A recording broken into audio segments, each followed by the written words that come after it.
as it relates to the murder of Madison Mogen. How do you plead guilty or not guilty? Guilty.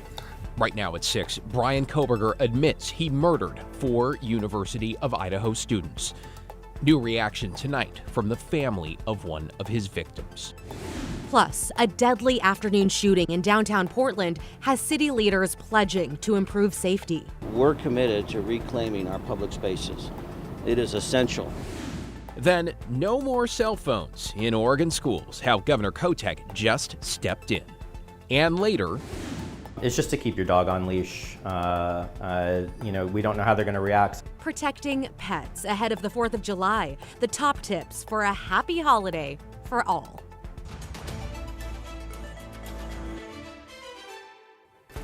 Thanks for joining us. I'm Christine Pitawanit. And I'm David Mulco. First at 6, the man accused of a deadly daytime shooting outside Portland Central Library has now made his first court appearance. Devin Haskins is live outside the Justice Center. Devin, take us through the charges. Yeah, the suspect in this case charged with second-degree murder as well as unlawful use of a weapon. Today appearing in court at times, in the entire time, defiant, saying the court had the wrong person in that shooting that took place yesterday around 3:30 in the afternoon in an area of town that employees that work nearby say is full of problems. By Wednesday morning, more than 18 hours after a fatal shooting, the block along Southwest 10th near Yamhill had quieted down. One employee that works nearby says what happened on Tuesday was sad, but not surprising. It's been getting worse, progressively faster. On Tuesday afternoon around 3:30, Yeah, he just got shot. a shooting. Bystanders had stepped in to help a man who had just been shot. Stay with me. I can do this, okay? Yeah. I know it hurts. Portland police say that within 10 minutes of the shooting, they had arrested the suspected shooter, 26-year-old Hassan Muse, a few blocks away. Saddened and angry. Once again, a conversation about the loss of life. We talk about the sanctity of life and the significance of it. On Wednesday, a man identified by the court as Muse was defiant and loud as he appeared before a judge. Charged with second-degree murder and unlawful use of a weapon, he denied it was him multiple times, insisting instead his name was Alpha A. Tuesday's fatal shooting was the 18th of the year. At this same time last year, there had been 35. Obviously, that's trending in the right direction, but one life is one too many. Where the shooting happened was kitty corner to the Central Library. Several businesses are also on the same street. The area where it happened has a history of problems. Last April, Southwest 10th Avenue nearby the library was labeled by police as a hotspot for drug use and dealing. We're committed to reclaiming our public spaces. It is essential. We have to do better, and we will. In the past year, the library has increased lighting outside and added more security guards. Some employees of nearby businesses say it's helped.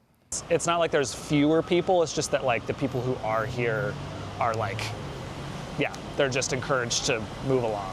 Other employees say the problem still exists. We do see those security guards and those people, but I haven't been noticing any kind of difference because, again, everybody's just unchecked doing whatever they want.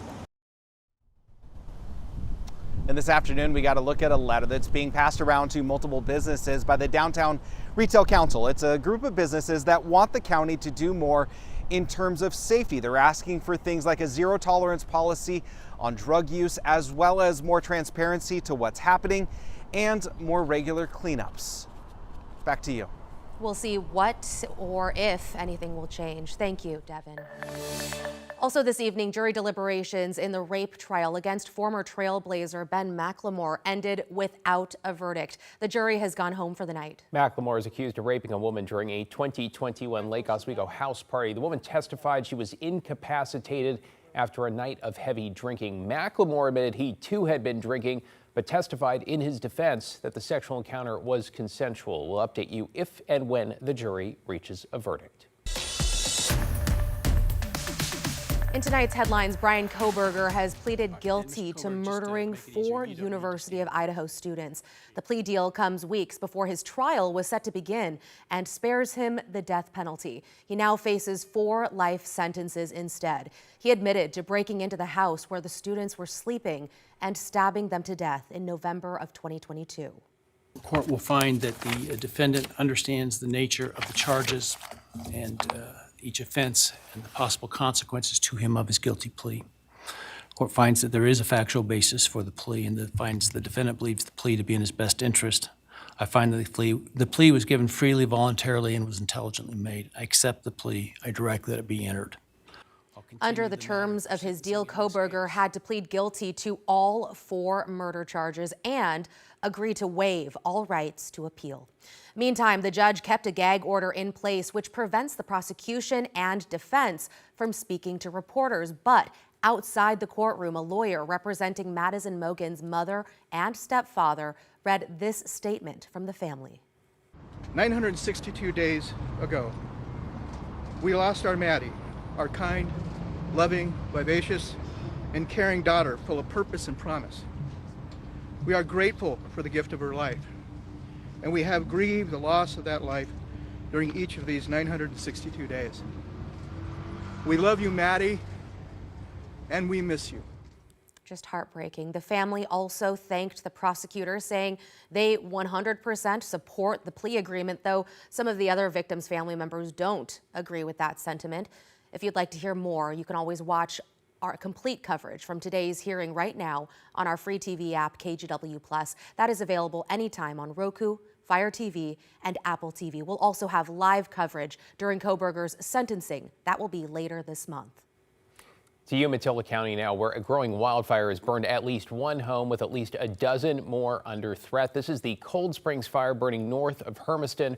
Right now, there are level 3, 2, and 1 evacuations in place. Folks who need to leave can head to the Red Cross evacuation shelter in Hermiston at the Eastern Oregon Trade and Event Center. So far, that blaze has burned about 4,000 acres.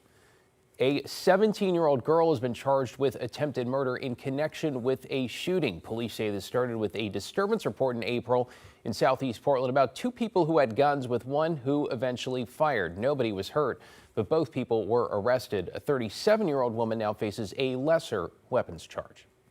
Microsoft just announced another round of layoffs. Employees started getting notices today. More than 9,000 workers will be losing their jobs, including 830 employees in Washington by the end of August. This is the second round of layoffs in recent months. Back in May, Microsoft laid off 6,000 workers company-wide.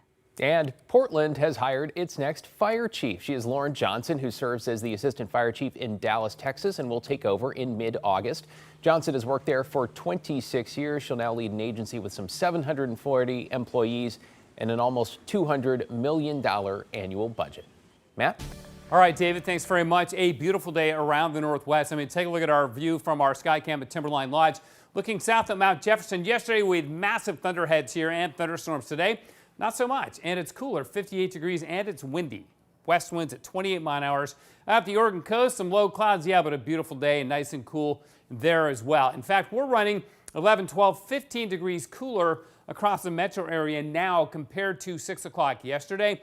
So a really nice cool down. We didn't hit 80 today. Now, we've got thunderstorms again, but they're up in northeast Oregon, a few more down in Lake County and out here in Harney counties, much farther east and south than what we had yesterday. These storms in northeast Oregon, though, have been producing some pretty heavy rain and even some hail, so we'll keep an eye on those. Of course, there have been lightning strikes too, but those are beginning to wind on down. So cool nights and warm days right through the holiday weekend. I mean, this is the weather everybody in the Northwest waits for in the summer when it gets to be like this, and it's going to stick around through the weekend and beyond. Strong winds will continue through the gorge. We've had gusts over 40 miles an hour from Hood River to the Dalles, but they'll begin to back off. 90s again next week, but it doesn't look too hot, and it may be late next week. So again, we got a great stretch on the way, guys. Yeah, we love our cool nights, warm days. Thanks, Matt. Sure.